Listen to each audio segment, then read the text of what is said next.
গুৱাহাটীত স্পাৰ্কে আয়োজন কৰা মিষ্টাৰ আছাম প্ৰতিযোগিতাত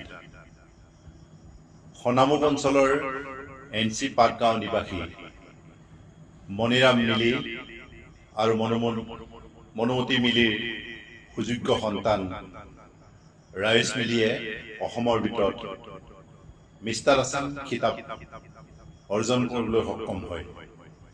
সেইবাবে আজি তেওঁলোকৰ বাসভৱনতেই অঞ্চলটিৰ শুভাকাংক্ষী ৰাইজে তেখেতক শুভেচ্ছা আৰু আন্তৰিক অভিনন্দন জনাই সম্বৰ্ধিত কৰে আৰু আমি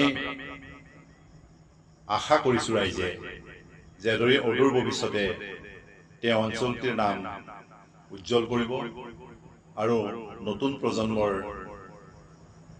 অনুসৰণীয় হৈ ৰ'ব। তেওঁৰ উজ্জ্বল ভৱিষ্যত কামনা কৰিছোঁ।